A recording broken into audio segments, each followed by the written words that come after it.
अरहत वाङ्मय में कहा गया है, सोचा जानई कल्याणम, सोचा जानई पावगम, उभयम्पि जानई सोचा, जंग छेयम तम समायरे। शास्त्रकार ने कहा,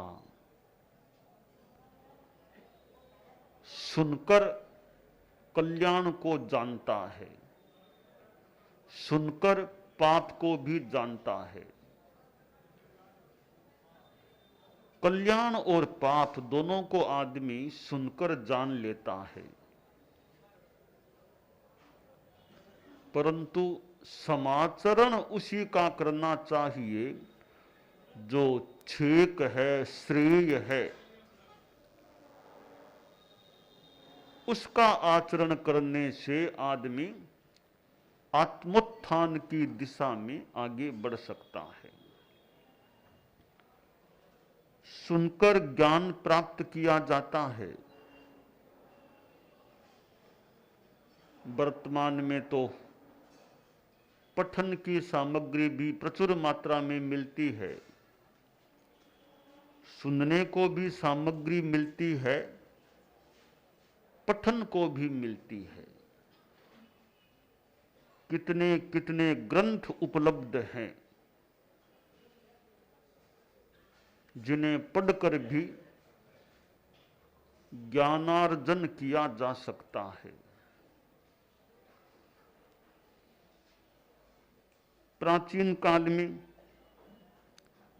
पठन की इतनी सुविधा नहीं भी रही होगी जो आज प्राप्त है। स्वाध्याय के द्वारा ज्ञान का आलोक प्राप्त किया जा सकता है।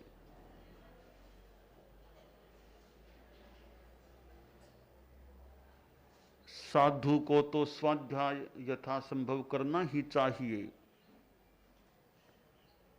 कहा गया कि परमं पोरिसिम सज्जायम, प्रथम प्रहर में स्वाध्याय करो, अंतिम प्रहर में फिर स्वाध्याय करो। यानी स्वाध्याय पर बल दिया गया। आगम वाङ्मय का स्वाध्याय और कुछ गहराई में जाने की क्षमता अगर हमारे में हो तो आगम के स्वाध्याय से तो ज्ञान प्राप्ति भी की जा सकती है। मानो कोई श्रुत का रत्न उपलब्ध किया जा सकता है। श्रीमद् जयाचार्य हमारे धर्म संघ के चतुर्थ आचार्य थे।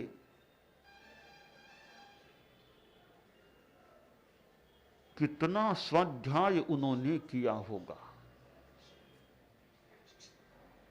मुनिश्री हेमराज जी स्वामी श्रियारी वालों के पास उन्हें रहने का मौका मिला। उनके सहवर्ती मुनि के रूप में रहे। ज्ञानी संत के पास रहने से कोई अच्छा ग्राहक विद्यार्थी हो और ज्ञानी संत दायक हो, बहुत कुछ पाया जा सकता है, लिया जा सकता है। मुनिश्री हेमराज जी स्वामी श्रियारी वाले हमारे धर्म संघ के और उस जमाने के यानी भिक्षु स्वामी के युग में वे दीक्षित हुए थे। हेमराज जी स्वामी और भिक्षु स्वामी से जिन्हें प्रतिबोध प्राप्त हुआ था, ज्ञान के क्षेत्र में भी मुनिश्री हेमराज जी स्वामी आगे बढ़े हुए थे। तो जो उत्तम मुनिप्रवर हों, ज्ञानी भी हों और भी विशेषताएं हों, उनसे ग्राहक कोई सहवर्ती हो ग्रहण कर सकता है, वे देने वाले हों और सहवर्ती लेने वाला हो, ज्ञानी बना जा सकता है। परम पूज्य गुरुदेव तुलसी अध्यापन भी करते थे, पढ़ाते थे। उन्होंने अपने जीवन में शिक्षक की भूमिका भी अदा की थी, शिक्षक की भूमिका, अध्यापक। और बहुत छोटी अवस्था में परम पूज्य कालूगणी के समय में ही, छोटी अवस्था में, जीवन के दूसरे दशक में वे शिक्षक का कार्य करने लग गए। आचार्य काल में भी कितनों को पढ़ाया, ज्ञान दिया। संस्कृत भाषा का वैदुष्य था गुरुदेव तुलसी में। इधर तत्वज्ञान की गहराई और संतों को भी ज्ञान देते थे, साधियों को भी पढ़ाते, श्रावक समाज को भी बोध देते। परम पूज्य आचार्य महाप्रज्ञ जी अपने जीवन में उन्होंने कितनी ज्ञानाराधना की थी। उनके जीवन के कितने कितने क्षण ज्ञान के आराधन में, ज्ञान आदान में और ज्ञान प्रदान में बीते होंगे। कितनों को उन्होंने पढ़ाया। संस्कृत भाषा का तो कितना उनमें वैदुष्य था, हिंदी भाषा पर कितना अधिकार था, अंग्रेजी भाषा में भी उनका व्यवहार था। प्राकृत भाषा के आसपास तो रहने वाले थे, आगमों के आसपास रहने वाले। आचार्य भिक्षु, जैन श्वेतांबर तेरह पंथ के प्रथम गुरु, कितने शास्त्रज्ञ आचार्य थे। उनके साहित्य को देखें, उससे भी अनुमान किया जा सकता है कि भिक्षु स्वामी के पास कितना ज्ञान का खजाना रहा होगा। तो ग्रंथों को पढ़ने से भी ज्ञान मिलता है और सुनने से भी ज्ञान की प्राप्ति हो सकती है। आदमी ज्ञानी की संगत करे तो ज्ञान बढ़ सकता है। प्रतिभा हो अगर ग्रहण करने वाले में, ज्ञानी स्यों ज्ञानी मिले करे ज्ञान की बात, मूर्ख स्यों मूर्ख मिले का मुक्का का ठाक। तो ज्ञानी आदमी से मिलेंगे तो ज्ञान मिल सकेगा। ज्ञान दुनिया में पवित्र चीज है, ज्ञान बहुत पवित्र तत्व है दुनिया में। और अध्यात्म विद्या का ज्ञान तो और बहुत महत्वपूर्ण है। जेन रागा विरज्जय जेन शेयेषु रज्जति जेन मिट्टी प्रभाविजय तम नानम जिन शासने। वह ज्ञान है जिन शासन में, आध्यात्मिक ज्ञान है जिस ज्ञान को प्राप्त कर आदमी राग से वैराग्य की ओर आगे बढ़े। जिस ज्ञान को प्राप्त कर श्रेयों में, कल्याणों में आदमी अनुरक्त हो जाए, श्रेय के प्रति आकर्षण हो जाए, वह ज्ञान आध्यात्मिक ज्ञान है। जिस ज्ञान को पाकर आदमी की चेतना मैत्री भावना से सुभाषित हो जाए, मैत्री भावना पूर्ण उसका चित्त बन जाए, विचारधारा बन जाए। यह अध्यात्म विद्या के ज्ञान का प्रभाव हो सकता है।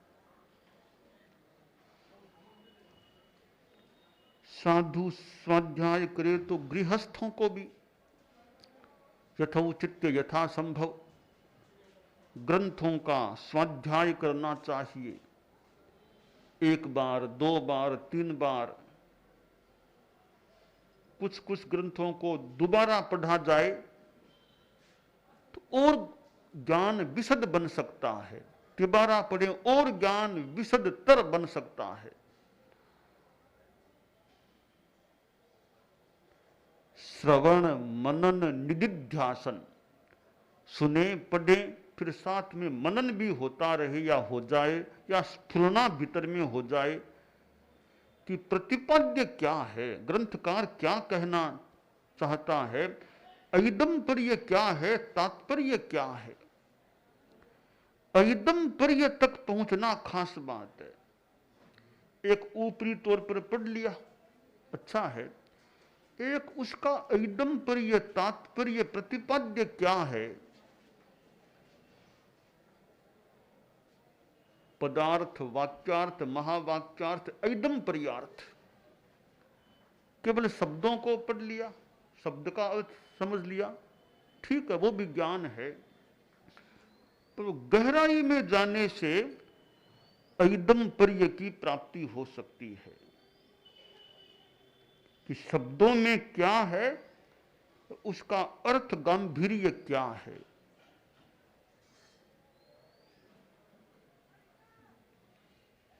कई बार शब्दों से सीधे जो ज्ञान नहीं मिलता वह ऐदम्पर्य में जाने से गहनता से मिल सकता है। ऐदम्पर्य या कुछ गहराई की एक बात वैसे संस्कृत भाषा में है, हमें तो सार की बात लेनी है, बाकी बात कुछ भी हो। एक संस्कृत में श्लोक आता है, रे पांथ पुस्तक धर क्षण मात्र तिष्ठ, वैद्यो शिवा गणित शास्त्र विसार दोषी, केनौषधेन मम पश्यति भर्तुरंबा, किं वा गमिष्यति पतिः सुचिर प्रवासी। एक आदमी जा रहा था, एक मकान के सामने से वह गुजर रहा था। एक कुलवधू घर में थी,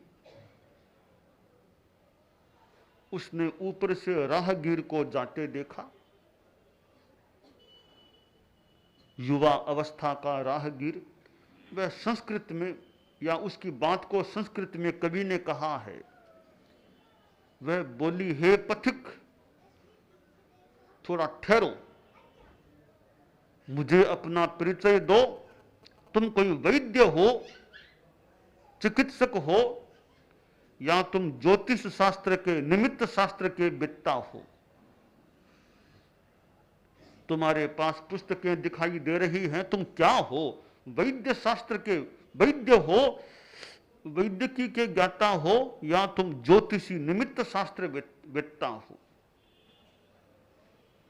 अगर तुम वैद्य हो तो बताओ, मेरी सास कौन सी दवाई से देखने लग जाए।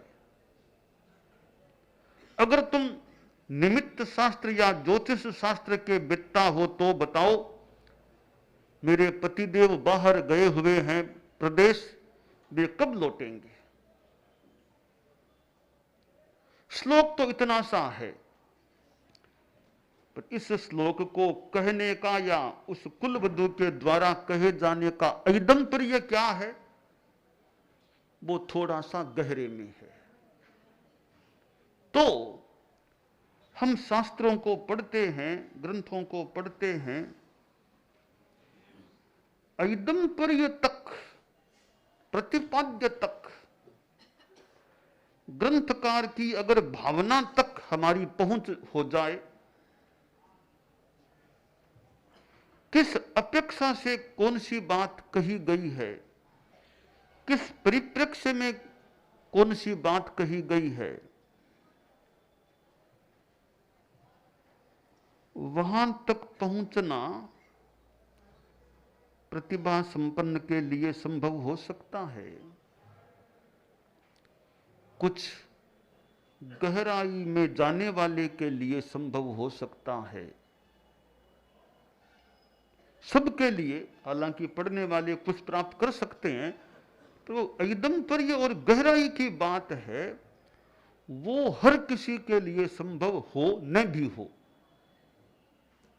हम ग्रंथों को पढ़ते हैं तो यह भी ध्यान देने की बात है हम किस प्रकार के ग्रंथ पढ़ते हैं।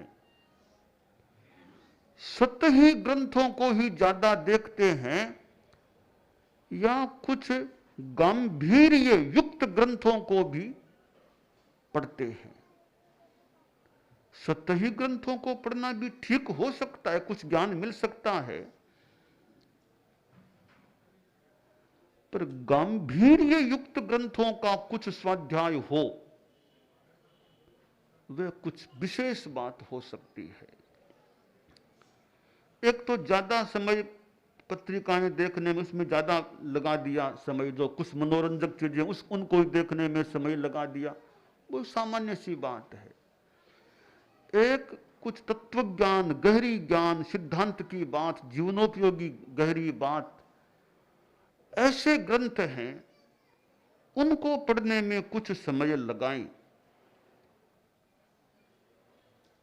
भले आधा घंटा ही लगाएं, 20 मिनट ही लगाएं, जितना समय मिल सके। उनमें से थोड़ी थोड़ी जो बूंदें प्राप्त होंगी, वे बूंदें हमारे चित्त को भिगोने वाली हो सकेगी। वो थोड़ी थोड़ी बूंदें ही प्राप्त हों। शहद की थोड़ी सी बूंदें भी मुंह में जाए तो कितनी अच्छी मीठी लगती है, थोड़ी सी बूंदें, पर शहद की बूंदें कितनी मीठी लगती है। घी की थोड़ी सी बूंदें भी कितनी पोषक हो सकती हैं। नाक में घी की थोड़ी सी बूंदें डाली जाए तो थोड़ी सी बूंदें अपना काम कर सकती हैं। इसी प्रकार गहरे ग्रंथ हों, उनको थोड़ा थोड़ा भी हम प्राप्त कर लें उनकी बातों को, तो वो थोड़ी थोड़ी बातें भी हमारे चित्त को, हमारी आत्मा को, हमारे मस्तिष्क को एक अच्छी खुराक देने वाली हो सकती हैं। तो हमें जितना संभव हो सके, जितनी अनुकूलता हो, कुछ गहराई में जाने का, एकदम पर्यार्थ तक पहुंचने का प्रयास करना चाहिए।